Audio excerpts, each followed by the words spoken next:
বাড়িতে না থাকার সুযোগে আলমারি ভেঙে 3 থেকে 4 লক্ষ টাকার সোনার অলংকার নিয়ে পালালো দুষ্কৃতীরা। চলুন দেখে নেব সেই ছবি। আপনারা দেখছেন নিউজ নদিয়া এক্সপ্রেস। চ্যানেলটিকে সাবস্ক্রাইব, লাইক, শেয়ার এবং ফেসবুক পেজটি ফলো করুন আর দেখতে থাকুন।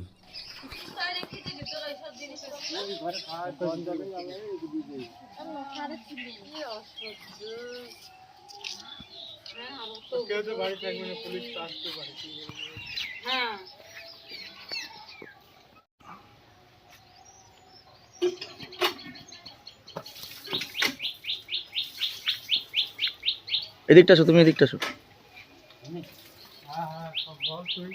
খুলে দে।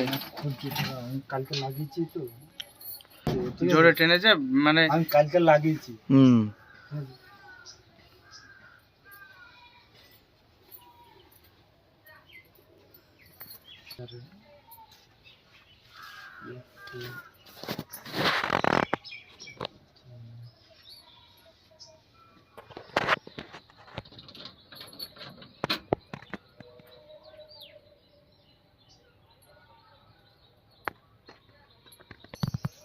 তো খুলছে না,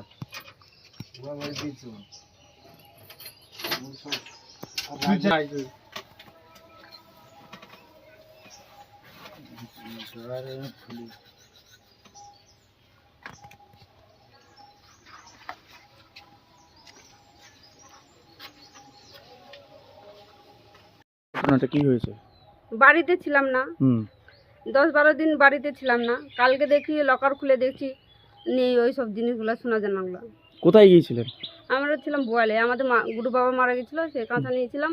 আচ্ছা, 10 দিন ধরে ছিলেন? হ্যাঁ। এসে কখন বুঝতে পারলেন? কালকে সন্ধ্যেবেলায় খুলেছি আমি। খুলে দেখেন যে ওগুলো নেই। কি ছিল? সোনার মালা ছিল, 2 জোড়া আংটি, 2 জোড়া কানের, 2 জোড়া নাকের। কত টাকার হবে প্রায় সব মিলিয়ে? 3-4 লাখ টাকা তো হবেই। আচ্ছা, মানে এই কি সন্দেহ করছে যে এরাই এটা করতে পারে কি, এরকম কিছু? পাড়াতে সন্দেহ কাকে করব? সবার সাথে উল্টা ভাষা। কি চাইছেন আপনি এখন? আমি যাতে জিনিসগুলো খুঁজে পাই। কি নাম আপনার? বাতাসি রাজওয়ার। এই জায়গাটার নাম কি? আরবলদা। হয়েছিল ঘটনাটা কি হয়েছিল? ঘটনা বলতে বাড়িতে আমরা ছিলাম না, হ্যাঁ। এবার কোন দিন ঢুকেছে আমরাও জানি না। এবার কালকে বাড়িতে আমার বাড়ির লোক এরকম খুলে দেখতে গিয়েছে, যে দেখছে যে নেই, কিচ্ছু নেই। কি ছিল? কি ছিল বলতে 2 জোড়া কানের ছিল, 2 জোড়া নাকের ছিল, একটা মালা ছিল। এগুলো কি সোনার? সোনার। আচ্ছা, কোথায় রাখা ছিল? ডয়ারে ছিল। আচ্ছা, এসে দেখে নেই। কোথায় গিয়েছিলেন আপনারা? আমি গিয়েছিলাম, আমার গুরু বাবা মারা গিয়েছিল, সেখানে ছিলাম আমরা 10 দিন ধরে।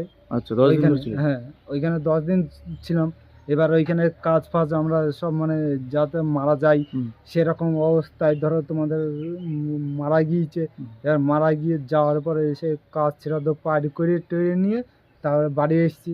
বাড়ি এসে কালকে এরকম দেখতে গিয়েছে নিজের ইচ্ছায়, যে নিয়ে এরকম দেখছে যে খালি মালার টোস্টটা পড়ে আছে, আদার্স আর কিচ্ছু নেই।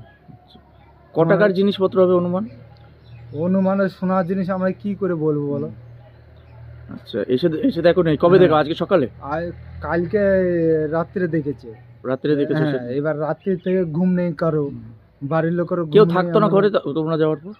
হ্যাঁ, তাই তো আমার বাবা ছাগল ফাগল তুলে নিয়ে আবার চলে যেত। বাবা হচ্ছে সেই বাজারে যে থাকা মানুষ। মানে কি মনে করছেন আপনারা, এখানে কি অন্য জায়গার থেকে কোনো চোর এসছে না এলাকারই হতে পারে? এবার কোথা থেকে হবে না হবে সেটা তো আমি বলতে পারছি না। জিনিস উদ্ধার হইলে ভালো। আচ্ছা, নাহলে আর কি করব বলো? এমনি আপনি কি কাজ করেন? আমি প্যান্ডেলে কাজ করি। প্যান্ডেল। কি নাম আপনার? মিঠুন রাজিয়া। এই জায়গাটার নাম কি? আরবলদা দাসপাড়া।